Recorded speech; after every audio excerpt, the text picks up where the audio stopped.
안녕하세요. 좋은 저녁입니다. 제가 어제 여러분들과 함께 노르위치에 줄리안이 있었던 계시에 대한 설명을 좀 드렸습니다.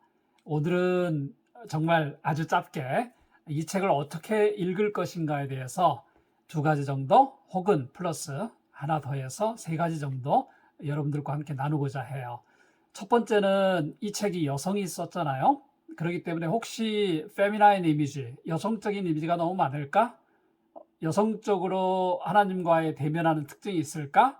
그건 아닌 것 같아요. 그런 측면이 없다는 거가 아니라 오히려 줄리아는 이성적이고 논리적으로 자신이 하나님과 소통하고 자기가 받은 계시에 대해서 매우 논리적이고 이성적으로 담론을, 대화를 전개해 나가고 있다는 게 첫 번째고요.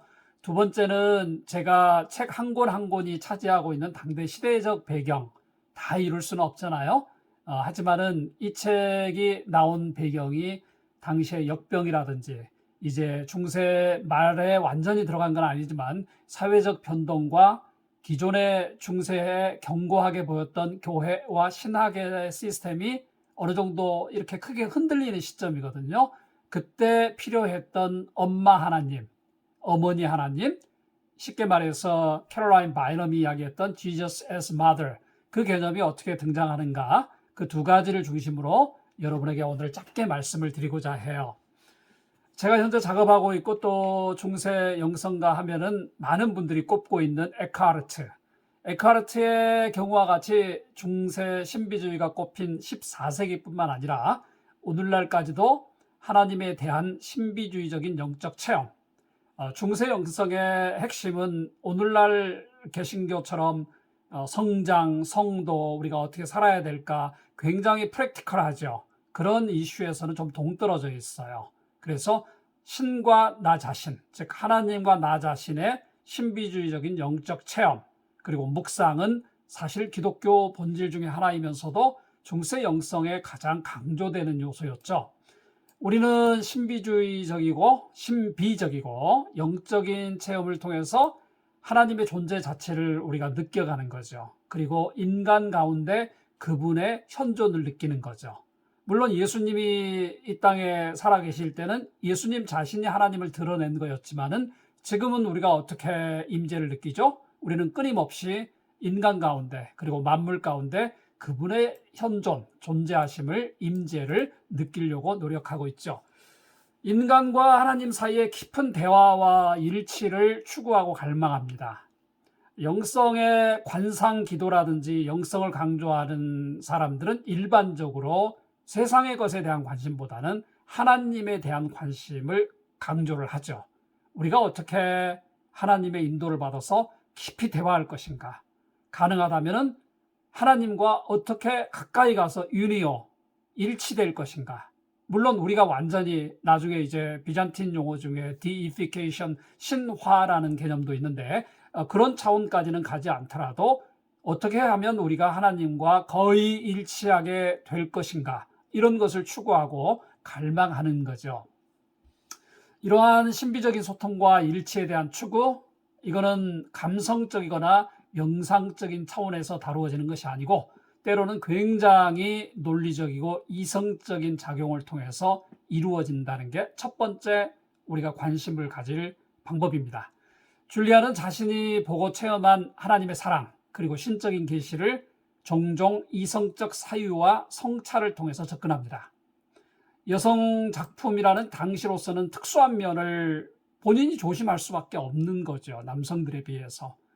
물론 당시에 책을 쓰고 주장을 한다는 것은 종종 중세 같은 경우는 여전히 초대교회와 마찬가지로 여전히 이렇게 컨뎀네이션, 파문을 시키고 정죄를 하고 심지어 마이스터 에카르트도 마지막 죽기 전에 이렇게 교황이 칙령을 내려서 에카르트의 핵심 명제 중에 굉장히 많은 부분을 정제를 합니다.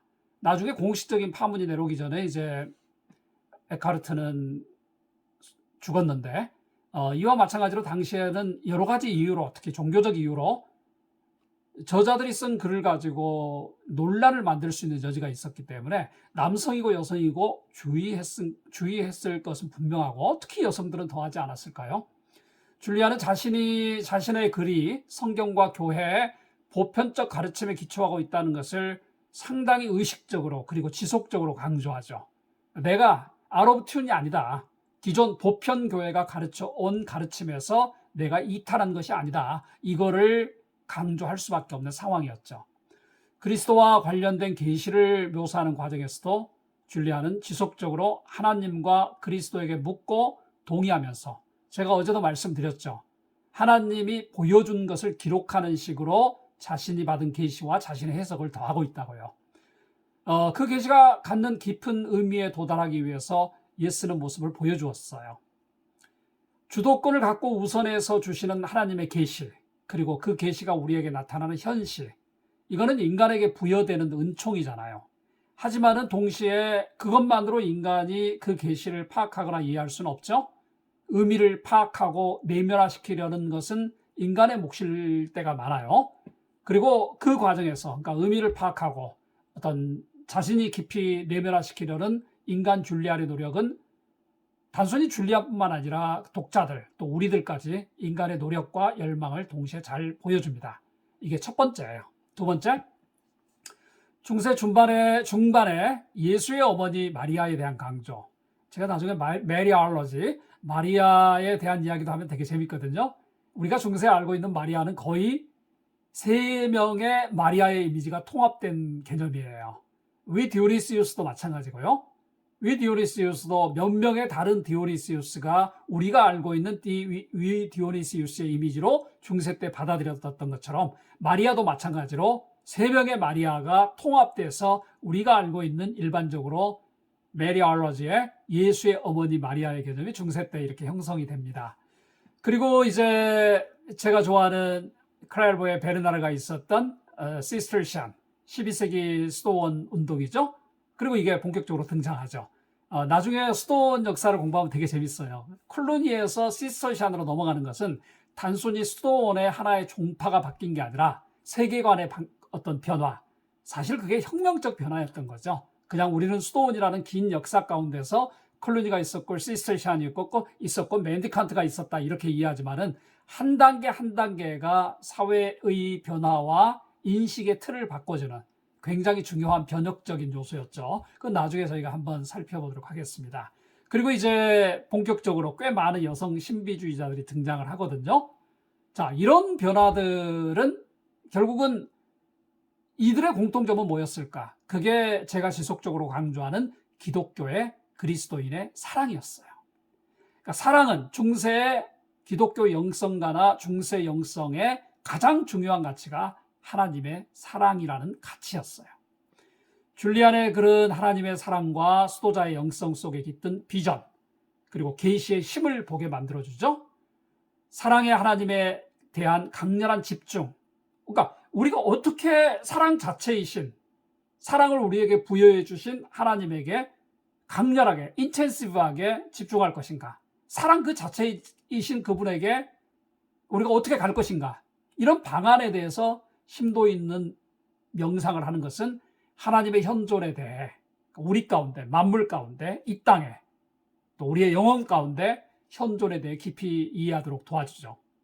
특히 이 글은 이 세상에 내재하신 하나님과 우리에게 가장 가까이 다가와 계시는 어머니 하나님, 바로 어머니 하나님, 엄마 하나님이신 그리스도에 대한 명상과 이해를 고양시켜줍니다.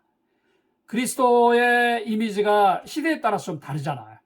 때로는 세인트 조셉이라는 성인의 이야기에서 나오듯이 어떤 전투사로서의 그리스도의 이미지, 때로는 자비로운 어머니로서의 이미지, 슬피 우는 어머니로서의 이미지, 예수의 이미지는 시대에 따라서 조금씩 바뀌어요. 그 시대가 요구하는, 또는 그 시대 사람들을 위로하거나 그 시대 사람들에게 도움이 되는 이미지로 예수님의 이미지가 좀 바뀌게 돼 있는 거죠. 이 시기에는 예수님의 이미지는 사랑을 담보한 이미지, 그리고 어머니, 자비로움, 가슴을 열어 제치고 배고픈 어린아이를 먹이고 위로하는 엄마 하나님의 이미지, 바로 그 이미지는 우리를 껴안고 흑사병에 걸린 사람들, 종교적인 투쟁 가운데 좌절한 사람들, 그 누구에게도 호소할 수 없는 사람들, 눈물을 흘리면서 하나님의 가슴팍 사랑을 인간이 느끼게 해주는 거죠.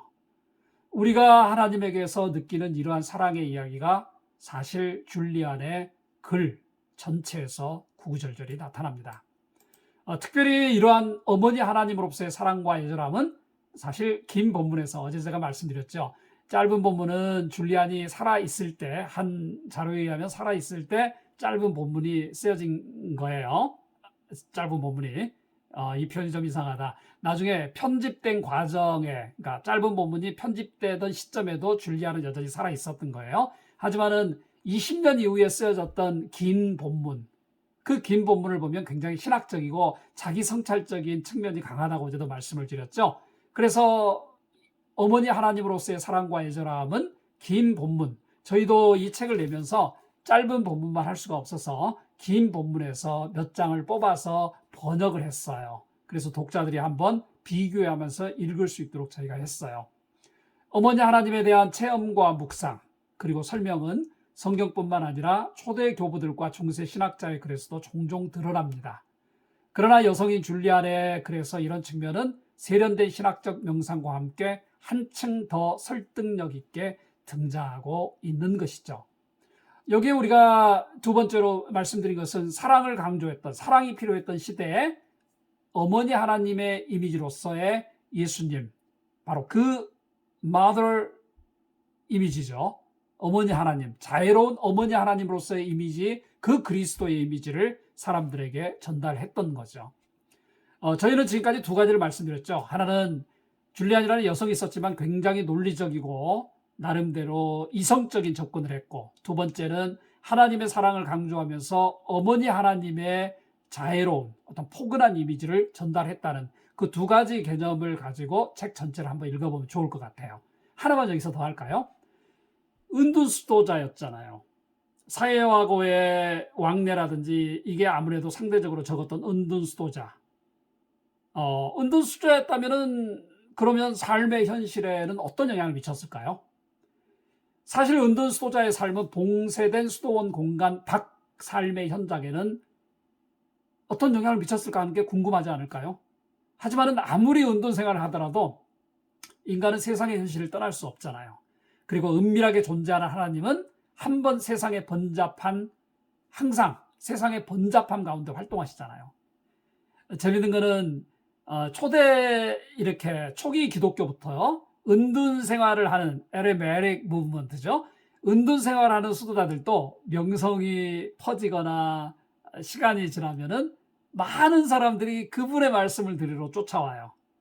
그래서 어떤 기록에 의하면은 정말 나일강 사막의 한가운데 은둔자들, 수도자들이 있는 곳에 왕과 마차와 왕비들과 군주들이 떼를 물어 정말 이루어서 늘 조언을 받기 위해서 왔다는 기록들이 있어요.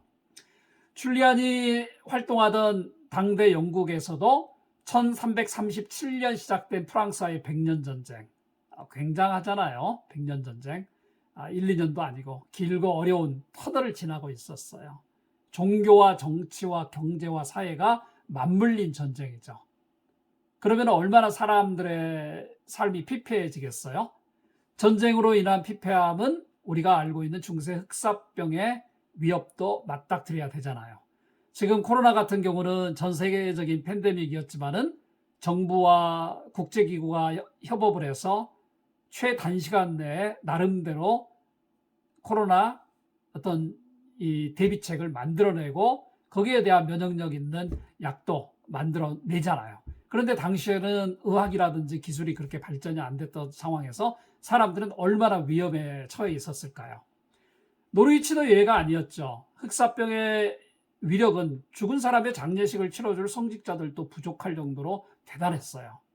중세 기독교에서 우리가 칠성례라고 부르는 게 있죠. 태어나서부터 죽을 때까지 하나님의 축복을 받고 단계 인간의 삶의 단계를 지나가야 되는데, 이런 흑사병 때문에 수많은 사람들이 죽어가니까 당연히 관도 부족하고 장례식을 집전할 성직자도 부족할 거 아니겠어요?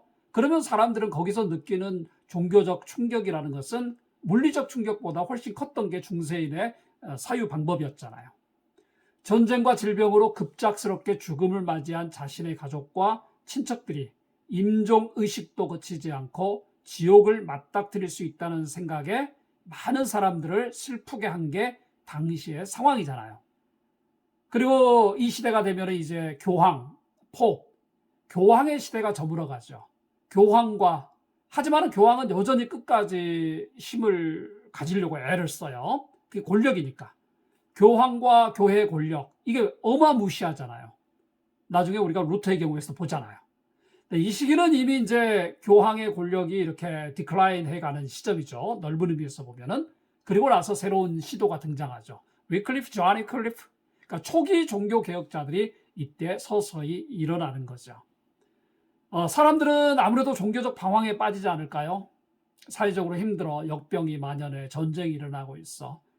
그 시대 올드 시스템이 뭔가 잘못된 것 같아서 새로운 주장을, 아직은 완전히 검증되거나 많은 사람들이 팔로우를 하지 않지만은 그래도 새로운 어떤 흐름들이 등장하는 이 시기에 사람들은 종교적인 방황에 빠지게 될 수밖에 없겠죠. 바로 이런 삶의 정황이 줄리안이 반복적으로 강조한 하나님의 무한한 사랑과 무한대의 긍정을 필요로 했던 것이죠. 그렇다고 낙관주의만을 표출한 건 아니에요. 글을 읽어보시면 금방 느껴요. 그래서 줄리안이 가장 강력하게 우리에게 각인시켜준 코이닝한 개념이 모든 것이 잘 될 것이다. All will be well. 듣기만 해도 은혜가 되잖아요. 그냥 힘이 되잖아요. 왜 그랬니? 책망하는 것보다, 어떻게 이렇게 좌절하는 것보다 때로는 그냥 모든 것을 다 안다고 하는 듯이, 내가 이해하지 못할지라도 내가 뭔가를 설명하거나 가르치려고 하는 것보다는 그냥 옆에 앉아서 다 잘 될 거야. All will be well. 이걸 반복적으로 보증해주고 확신해주는데, 이게 당대 일반인들이 시대와 삶을 이겨나가는 어떻게 보면 유일한 도구요 수단이었을 수 있어요. 권력이 없는 사람들, 재정이 없는 사람들, 자본이 없는 사람들, 힘이 없는 사람들, 많은 학식이 없는 사람들, 이들에게는 아마 이게 유일한 하나님의 덕의 기원, 도구요 수단 아니었을까요? 오늘날에도 경쟁적으로 이렇게 우리가 경쟁 사회로 내몰잖아요. 모든 면에서. 지친 이들에게 반복적으로 들려오는 하나님의 위로와 사랑에 대한 줄리안의 확언이 절실히 필요한 것 같아요. 우리가 코로나 시즌을 겪으면서 그 전부터 어떻게 보면은 IMF, 1997년 IMF부터 시작된지도 모르죠. 빈익빈 부익부. 가난한 사람들은 가난해지고 부자는 더 부자가 되고. 예전에는 80대 20의 원칙이 적용이 됐잖아요. 20% 정도가 잘 벌고 그리고 80% 정도가 힘들었다면은 지금은 그게 5%, 5대 95 아니면은 1대 99 정도 극단화된 사회. 여기에서 우리에게 뭐가 필요하죠? 때로는 기존 교회마저도 우리에게 그런 위로를 못 주잖아요. 끝없는 성장의 추구, 세련됨의 추구, 정말 때깔이 엄청 화려한 교회당,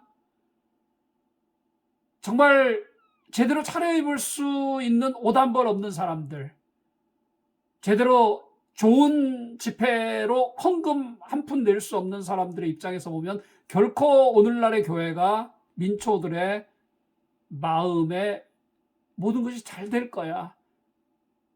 아니면은 한 사람 한 사람이, 결코 이게 적은 교회는 아니에요. 그냥 자본의 일부로 보는 목회자들도 적지 않잖아요. 어떻게 해야 되는 거죠? 현대의 물질주의와 성공주의에서 벗어나서 내면에 대한 깊은 묵상을 한다면, 그리고 거기에 줄리안이 끊임없이 반복했던 모든 것이 잘 될 것이다, 이 말씀이 결합된다면 굉장히 큰 유익이 얻어지지 않을까요? 그런 생각을 해요. 중세 영성이라는 것은 지금 우리가 한국교회에 익숙한 성공과 자본과 크기, 만몬, 여기에 대한 별 관심이 없어요. 물론 중세 영성가들이 모든 것이 다 우러러 볼만하고 흠이 없고 이런 거 전혀 아니에요. 하지만은 최소한 그들이 지향했던 것은 지금 우리가 너무나 땅의 것을 지향하는 교회, 원래 하늘을 보고 시작을 했는데 땅의 것을 너무 좋아하고 땅의 것에 몰두하는 교회. 여기에서 조금 벗어날 수 있는 계기가 이런 계시라든지 중세 영성가들의 아니면 초기 기독교부터 지금까지 우리 신앙의 선배들이 남겼던 글과 삶을 보고서 우리가 좀 긍정의 유출을 할 수 있으면 어떨까 하는 생각이 들어요. 그러면 여러분들 한번 본문 속으로 들어가 보시고요. 제가 기회 될 때마다 본문의 중요한 것 몇 개 셀렉트를 해서 읽어드린다든지 제가 좀 설명을 더 할게요. 두 번째 강의 들어주셔서 참 감사합니다. 좋은 저녁 되시고요. 내일 또 월요일이죠. 이번 주에는 좀 추워진다고 그래요. 여러분 화이팅 하시고요. 여러분의 삶이 또 제 삶이 다 잘 될 겁니다. 저희는 그런